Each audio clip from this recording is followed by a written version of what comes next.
Hello, sunshine. Giddy up. It's Mr. Creighton. And Mrs. Klein, and we're here today for your final podcast of our unit on Mesoamerica entitled The Inca. Just as a reminder, in the last lesson, we learned about the Aztecs, who built the greatest empire in Mesoamerica. And in this lesson, you're going to read about the Inca, who created a great empire in South America. As always, we've got vocabulary terms that you need to be responsible for this unit. There are only 4. They are Pachacuti, Chasqui, Francisco Pizarro, and Quipu. And don't forget that when you hear this sound, you know you've just heard a vocabulary term. Our big idea for this unit: civilizations across time and space share similar characteristics. And our first essential question: are we all more the same or different across continents? Next question: how do people adapt to their environment and advance civilization? Number 3, what are the characteristics of civilizations? Number 4, how does geography influence the history of civilizations? And our final essential question for this unit: how do the roles of and responsibilities of nobles and commoners differ in ancient societies? Our first section we'll be talking about is geography of a mountain empire. You can find this on pages 408 to 411. The question we want you guys to be thinking about: how did the Inca adapt their way of life to living in high mountains? The Inca lived in the high and rugged Andes Mountains in what is now Peru. In the 1200s, they settled in a fertile mountain valley high above sea level. They built their capital city, Cuzco. Over time, the Inca Empire slowly expanded. In 1438, Pachacuti became the 9th Inca ruler. Under Pachacuti, the Inca conquered all of Peru and moved into surrounding lands. His son and grandson conquered an additional territory during their rules. By 1500, the Inca Empire stretched 2,500 miles along the west coast of South America. That's a pretty significant chunk of territory to control. Really big chunk. It's like basically across the United States, just about. Yeah. The high mountains, rough terrain, and varied people made governing the empire hard. The Inca tried to unite conquered peoples by dividing them into family groups. Incan leaders also united them by requiring them to learn to speak the Inca language and worship Incan gods. Farming was difficult in the Andes because the land was high and steep. Incan farmers cut flat steps or terraces into steep mountainsides to create more farmland. They built irrigation systems to bring water to their fields. They also raised llamas and alpacas for meat and wool in high areas too cold and too dry for crops. The government built a vast network of roads to meet the challenge of communication. Runners called chasquis carried messages all over the empire on these roads. Each year, the Incan government required its subjects to spend time building and repairing the roads. The question you guys should be thinking about: why was the network of roads important to the success of the Incan Empire? Now, guys, with chasquis, we're going to do a fun activity right before the test that you guys get to be chasqui runners.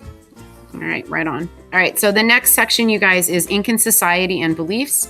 If you got your book open, you can find this information on 412 and 413. Be thinking about this as you listen along. How did Incan society develop? The Incan ruler, or emperor, was at the top of Incan society. Incan society had 2 main groups: nobles and commoners. Nobles ran the army and had a rich lifestyle. Most commoners were farmers or fishers. They provided food for nobles, priests, and everyone in Incan society. Some were also artisans. The emperor was a very powerful ruler. He kept tight control of nearly all aspects of daily life through his government officials. Using local chiefs, the government kept a watch on even the smallest villages. The Incan people accepted the control of the emperor because they believed he was divine. The Inca worshipped their gods in temples run by priests. Priests played a key role in Incan life. They performed special ceremonies when the emperor needed to make a major decision and made animal sacrifices for a good harvest. The Incan army was the most powerful military force in the Andes. Most of its nearly 200,000 soldiers were commoners. They were mainly Incan farmers or people from conquered territories. Officers were always Incan nobles. In 1528, a bitter civil war weakened the empire. The conflict took place between followers of a leader named Atahualpa and followers of his brother. Thousands died as the two sides fought for control of the empire.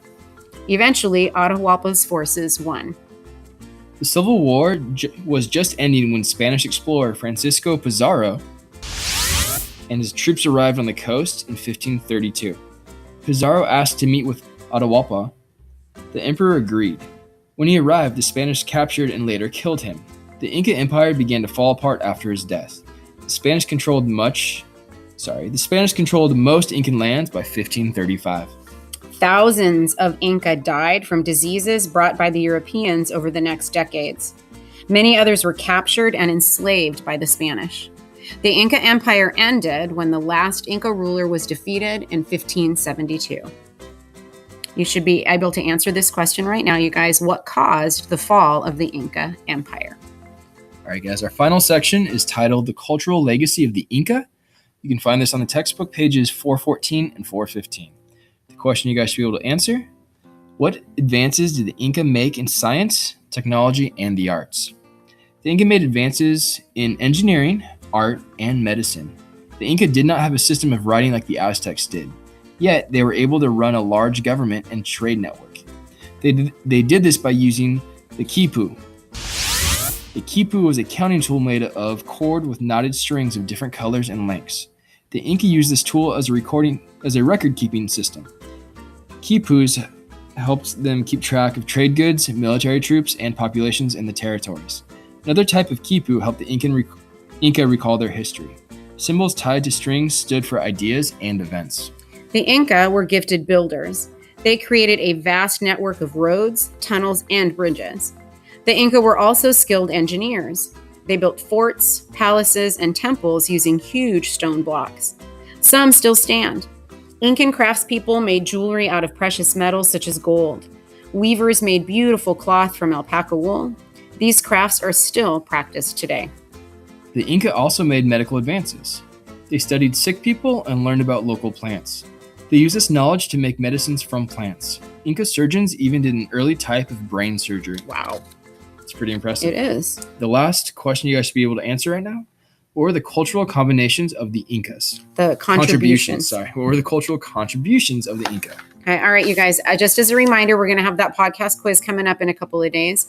A reminder for you that these are the vocabulary terms that you're responsible for: Pachacuti, Chasqui, Francisco Pizarro, and Quipu.